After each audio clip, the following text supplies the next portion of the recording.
বাংলাদেশের জনগণকে চিন্তিত হবেন যে জামায়াতে ইসলামী বলেছে, তোমাদের নেতারা বলেছে যে তোমরা চাও এই দেশ ইসলামী আইন দ্বারা পরিচালিত হোক? আমার সাক্ষাৎকার গ্রহণের জন্য আপনাকে ধন্যবাদ এবং স্বাগতম।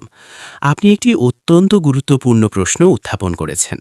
আমরা দেশের বিদ্যমান আইনের অধীনে এই নির্বাচনে অংশগ্রহণ করতে যাচ্ছি। আমরা জনগণের অনুভূতি উপলব্ধি করার চেষ্টা করব। জনগণের ইচ্ছার বিরুদ্ধে কিছু করবে না। আপনি জনগণের ইচ্ছার কথা বলছেন, কিন্তু গত বছরের জুলাই মাসে এক জনসভায় মিস্টার মুজিবুর রহমান, যাকে আমি আপনার দলের সহসভাপতি বা দ্বিতীয় নম্বর বলে মনে করি, আপনিও সেই সমাবেশে উপস্থিত ছিলেন। তিনি বলেন, ভবিষ্যতে জাতীয় সংসদে কেবল ইসলামী আইন অনুসরণ করা উচিত এবং মানবসৃষ্ট ধারণা বা ব্যবস্থার কোনো স্থান থাকা উচিত নয়।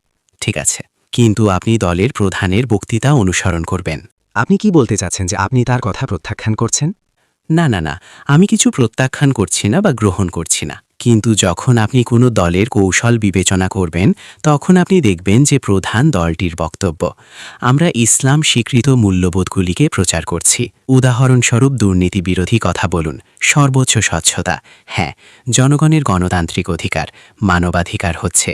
কিন্তু অনেকেই যুক্তি দেবেন যে এগুলো ইতিমধ্যেই আইনের অংশ। আমার মনে হয় প্রশ্নটি হলো, এবং আমি মনে করি এটি এই বিষয়ে স্পষ্টতা থাকা খুবই গুরুত্বপূর্ণ, কারণ কখনো কখনো মনে হতে পারে যে আমরা জামাত থেকে বিভিন্ন বার্তা পাই।